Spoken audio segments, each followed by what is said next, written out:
Hey everyone, what's up? Welcome to my channel, and if you're looking for a detailed glam makeup tutorial, let's get started. I've already started cleaning my face with a cleansing milk. You can wash your face, that's completely fine. Now I'm applying moisturizing cream. This is from Nivea. You can use any drugstore cream. So I'm using L'Oreal pore filling primer here. This is a blurring primer rather. So if you have open pores like me or enlarged pores, this step will help you, or if you have oily skin, then also it will help you. So you can just use it, and you can already see that my this side of the cheek is already blurred out. Now I'm applying it on my other cheek, and we are just blurring it out wherever we have open pores. Okay, again this was from L'Oreal. I have open pores near my chin area, that's why you're seeing me applying it here on chin area as well, and we are done.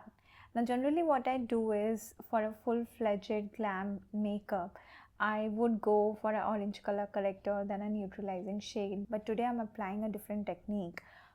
Basically I'm using a darker shade of concealer than my skin tone. This is from Too Faced, and it is much darker than my skin tone, and that's why it will hide the darkness, discoloration and pigmentation. So you can definitely go for a darker concealer shade if you don't have too much of discoloration or pigmentation.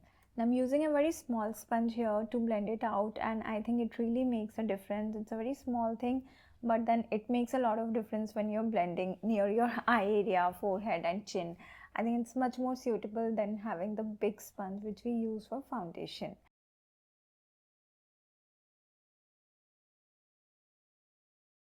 Alright, so we are already on the foundation. I'm going to mix two foundations today. This is to get a more closer skin tone. Plus, I have taken MAC earlier, which is medium coverage foundation, and this was Forever 52, which is a full coverage foundation. So I'm looking for something which is full coverage but not very thick. That's why I mixed MAC foundation into it, which is more on the medium coverage and slightly on hydrating side. Now you see, wherever I had my concealer on the darker shade, you have to ensure that you're applying your foundation in those areas so that there's no peeking out of the under concealer darker shade through your foundation. And you can use a sponge like this now for your foundation to blend it, and it's very easy. This sponge is really nice from Crush, actually very good one. So here we go, we are going for a brighter shade, and I'm sure all of you already know this concealer from Maybelline. It has been there for ages in the market and still ongoing. It's actually good, but then it has little bit of thick consistency. That's why it's more appropriate for me to use it as a brightener shade rather than the under eye concealer. I think it works better as, you know, on top of your foundation rather than under your foundation. So here I'm blending it through the big sponge, and I'm using the tip of the sponge to blend it because we have to reach the corners and we can't use the bigger head. So for under eye area you can use the tip. For forehead and chin you can use either, whatever you find more convenient. Alright, so yeah, let's blend it all together nicely so that we don't have any problem later on. Alright, so here I'm using K Beauty powder to set my face. We have already applied the foundation, and now I want that my face should not sweat while I have everything on my face. So I'm just setting it with powder, because we will be doing the eye makeup next, a good glam one. But here it's important in summers that you set your face with powder, and don't worry, we are going to get the dewy finish. Now here I'm using the Forever 52 concealer for my eyelid area. So yeah, it's important to spread your concealer overall on your eyelid area and then blend it using a sponge, whichever you find comfortable. But then try to spread it all over your eyelid area, and then just very gently you have to blend it.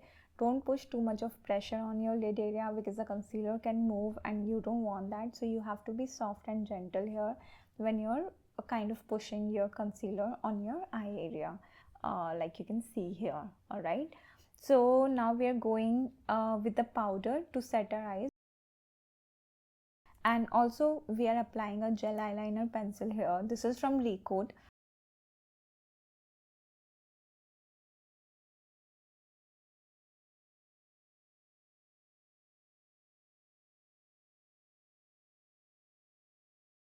Now I'm using a flat brush, and you just want to make sure that you don't have any patch of this gel eyeliner pencil. So softly try to blur it out or smudge it out on your lower eyelid area. Right now we are not going on the crease line or upper eyelid area. Okay, now I'm using Be Perfect Carnival palette here for eyeshadow, and now I'm topping up my gel eyeliner purple color with eyeshadow pigment of the same color or same shade, I should say.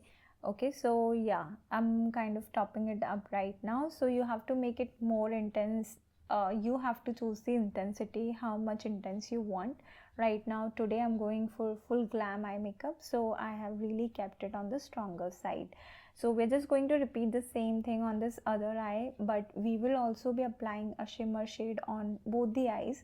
So right now I'm just finishing both the eyes with the matte eyeshadow pigment, this purple pigment, and then we will use the shimmer shade, which you'll see shortly. So yeah, we are using a flat brush, and I'm just applying the shimmer shade from inner corner to the center. That's how generally I like it. Now I'm applying the same gel eyeliner pencil on my lower lash line to define our eyes. I'm not using today any black eyeliner or gel eyeliner. We are using the same pencil. Okay, now this is the time to hydrate your lips if you don't want a chapped lipstick later on. So this is a good timing. Yeah, this is just the final touch up. If you see any difference in your eye shape or there's some patch, you can just blur it out and smudge it out. Now this palette was from Forever 52, which has 3 shades into it, like for blush, contouring and highlighting. So we are using the blush shade right now, as you can see. Now this is the angle brush for contouring, which I'm going to apply. So you can have basically contour your face depending on your face shape, size, etc. So I'm just going with very light bronzing on the jawline, cheekbone area, as well as slightly on the forehead, and then I will use a big head brush to kind of dust it off. Here I'm using a small brush for nose contouring. So if you want to make your nose look little bit of slim, you can just use this pigment and then brush it out.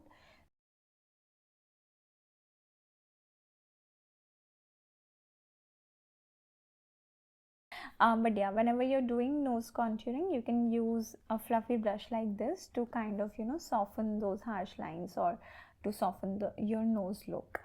So yeah, I think we are done with that, and this is the step which I think you're going to love. So I'm using a liquid highlighter, but you have to be very careful at this point because we have already used powder, right? So if the powder, foundation, they are not blended properly, there's a risk that when you're applying this liquid highlighter, your underneath layers move. So you just have to ensure that first of all you're not using too much of pressure in your finger, and then you're very gentle while applying it, and everything underneath is blended very properly. That's it. Those are the things which you have to take care of. Now we are going with the eyebrows because that's just what completes your makeup look, and it's kind of one of the important step I feel, because it really makes a lot of difference. You can go for natural brow fills or whatever. You can just fill in your eyebrows. It's not necessary that you really define them, but yeah, kind of brushing them out and giving them little bit of pigment itself makes a lot of difference. Now here I'm just using same Forever 52 highlighter and just topping up my liquid highlighter with that, so that we don't have any meltdown of our highlighter, because we do want this finish to last long, at least for some time. Now this is a lip shade. We are going with very subtle lip shade today because we have bold eyes, right? And this is the MAC gloss, which I really love. You can just apply it on top of any matte lipstick also, and yeah, here we go. This is our final look. I hope you liked it. Please subscribe to my channel if you did. It will help me to grow, and yeah, that's it. I hope to see you soon, guys. Thank you. Bye bye.